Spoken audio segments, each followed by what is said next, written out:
Greetings. A man was walking down the road to the middle of the night and it was very dark. And he saw another man kneeling by a lamppost, trying to look for something. So the passerby asked the searcher what he was looking for. The searcher said it was a key that he'd lost. So like all of us, the passerby offered to help. And he too knelt down and he started looking. But after about an hour of futile search when nothing was found, the passerby asked the searcher whether he was looking in the right place. And the searcher said, actually not. He'd lost a key in the house and he was looking for it here because it was dark at home and there was light under the lamppost.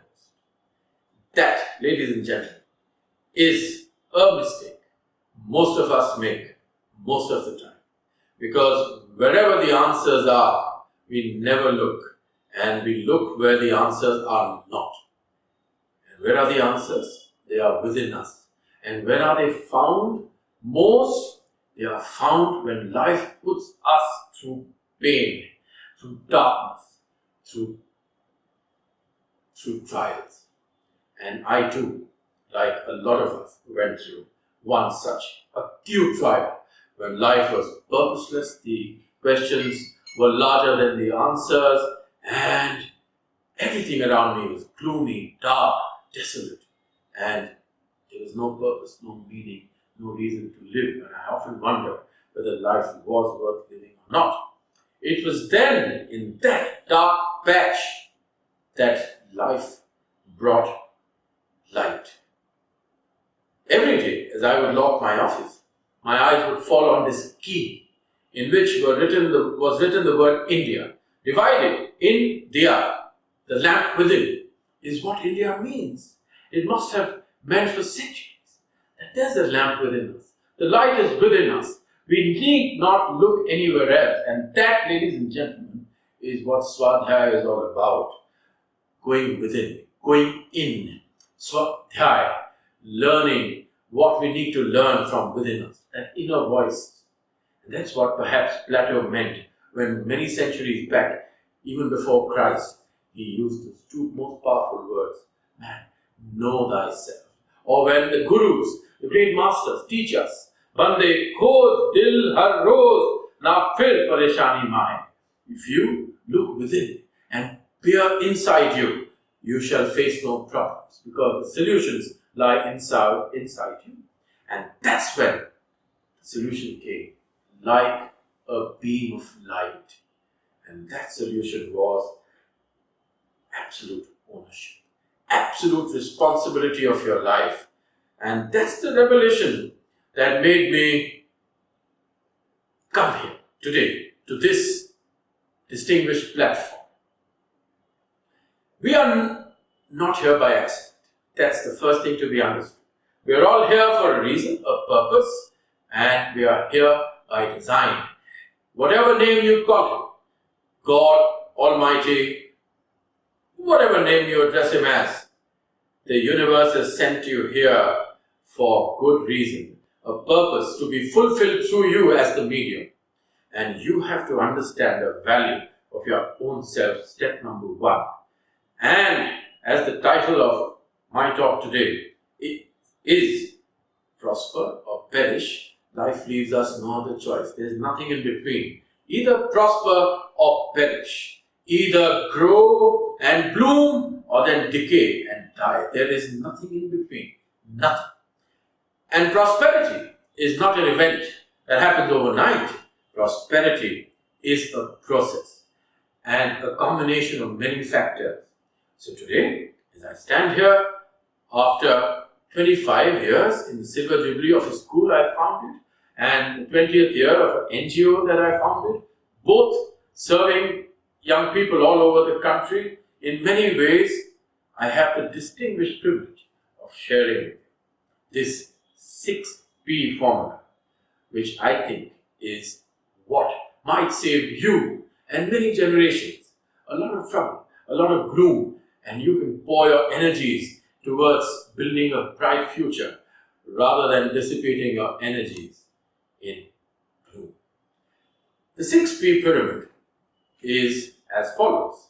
At the base is potential, then purpose, then passion, then perspiration, then providence, and on top is prosperity, the wings. Prosperity, our main dharma, our core religion, our core responsibility to ourselves and to the universe. Potential. Potential is the seed with which we are born. Each one of us is born with a seed, a birthday gift as I call it. The gift that you are born with the day you're born, the day you take birth, is a gift inside. It's about your unwrapping it. It's about your unraveling it. It's about your letting it go. That's your potential. Your first duty towards yourself is to find that potential. Everybody has it. Everybody, regardless of caste, creed, nationality, religion, every human being is born with potential, a seed, with some latent talent. Find it. Having found it, the next is purpose. You've got to have a purpose. The purpose of life is a life of purpose. Period. I've seen the opposite. So must have you. Anybody who doesn't have a purpose is like a rudderless boat without reason to live. That is death before its own time. You don't want to die before your death comes. You want to live. You want to live fully. You want to bloom. You want to flourish. You want to prosper. And that happens when you find a purpose. And purpose needs fuel. And purpose is like the engine of your vehicle. Engine that keeps it going. Without purpose, you're just a structure without an engine. And the fuel for that engine is passion. And passion is what keeps the engine called purpose running. Passion is your ikigai, the reason for you to get up in the morning with a spring in your toes and a sparkle in your eyes. A reason to live. But passion too can dry up until you perspire. Even fuel needs to be replenished. And how is it replenished? It is replenished through perspiration, through taking the right actions to produce the right results, through doing the right things to produce the right outcome, the right habits, the right attitudes, the right knowledge. To me, perspiration rests upon two pillars. What work you do for your personal growth and what work you do for your professional growth. When these two pillars stand strong, the edifice, the building, the structure of your life is as solid as the Himalaya. Here, I want to share with you, if you permit, the anthem of my work, the lines that inspire me. They are in Hindi, and I will translate them for you into English. Jo ना करेगा सीना आगे, उसको जाना होगा पीछे. जो ऊपर को उठ न सकेगा, उसको जाना होगा नीचे. स्थिर दुनिया में स्थिर रहकर कोई वस्तु जी नहीं सकती. रे मन के अंगार, अगर तुम लौ ना बनोगे तो छाल बनोगे. Meaning, he who does not thrust his chest forward shall be pulled back. He who does not rise high shall be dragged low. In an ever-changing world, by remaining unchanged, nothing can survive. Oh, sparks within me, if you do not turn into a flame, you shall be reduced to ashes. That, ladies and gentlemen, is the ultimate and only worthwhile choice you have to make, each one of us. Each day, in each lifetime, the flame or ashes, prosperity or perishment. The choice is always yours. Once you make the choice, and if it's prosperity, then this is the procedure, one of the procedures that I've shared with you. But you alone are not enough. And that brings me to the fifth P, which is providence. You have to take the support of the larger world, the invisible energies, the power that's keeping it all going. You have to be rooted. You have to be grounded. You have to be supported by it. Whatever name, as I said, you may address it.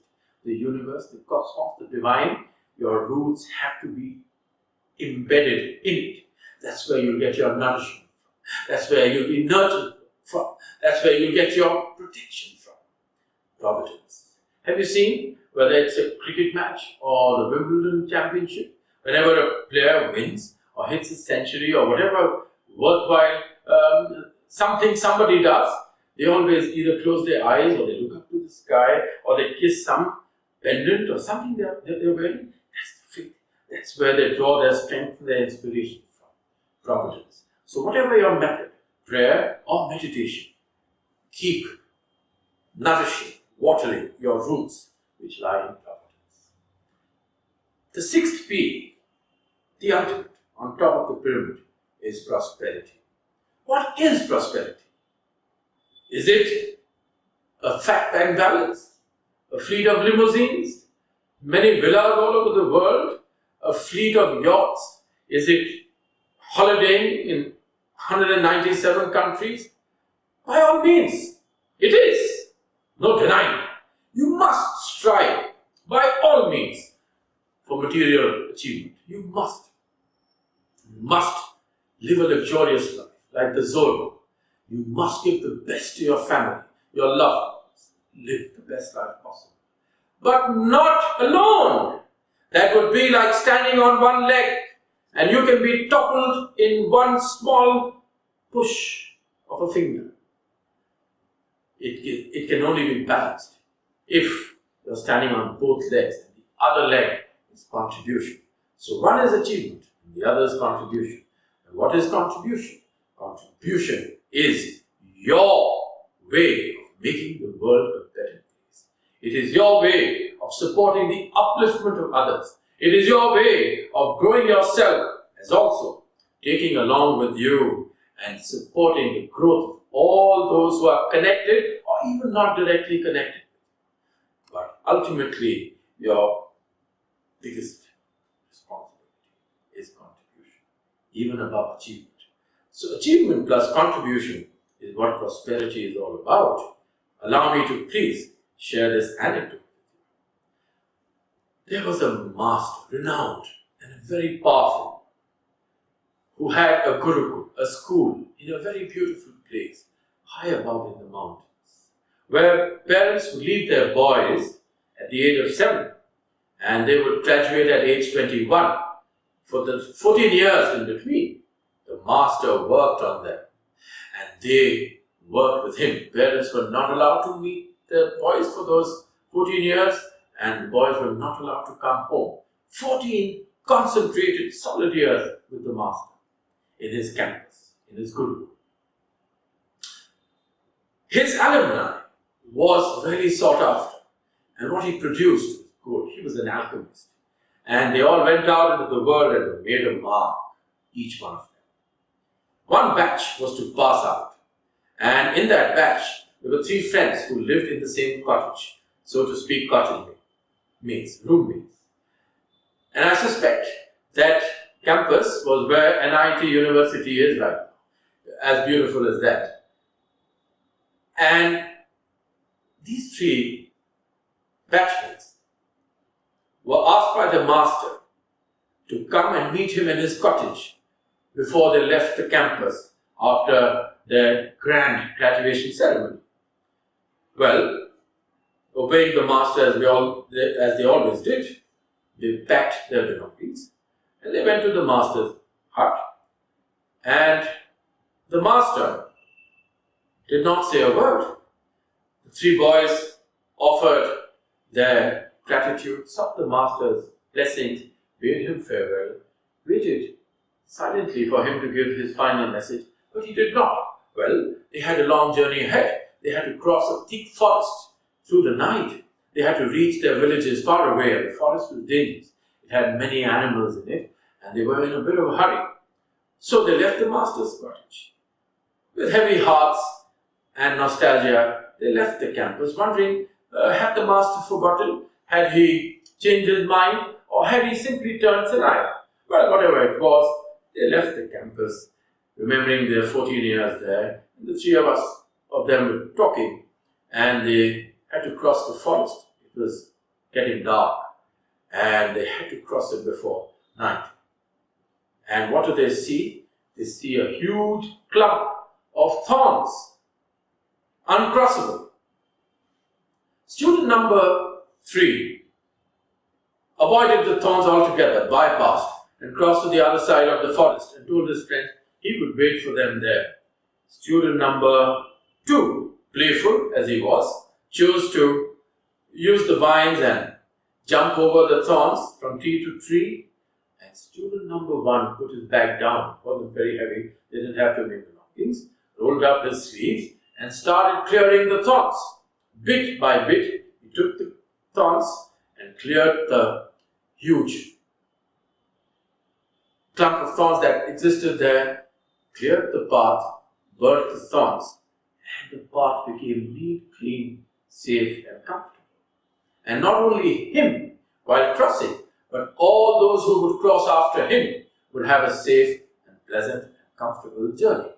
And just as he did that, lo and behold, who springs out of the forest in the middle of the darkness? The master himself. And the master embraced student number 1 and told him, "Son, you are ready. Your education is complete. You may now go out and make this world a better place. Contribute. You have got the message. You've got the point." To students number 3 and 2, he said, "You missed the point. Your education has not even begun." And he asked them to go back to the Gurukul, where their education would start all over again. That, ladies and gentlemen, is the final message. That is the point. Those who contribute and make this world a better place will move on, rise higher, and move forward. And those who will not, those who don't contribute, will have to withdraw, they'll have to retreat, they'll have to go back. The choice will always be yours. Forward or back, prosper or perish.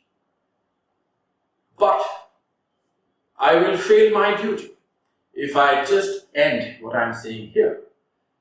Action is the key, ladies and gentlemen. Till you convert your intention into action and move towards your dreams, your targets, your goals, it is futile. There is no point. So I leave with you this call to action. This little bit of work you have to do upon yourself every day of your life, and I can assure you with some conviction that your life will change for the better. 3 questions that I need you to ask every day of your life. Question number 1, who am I in the making? Who are you in the making? Where are you headed?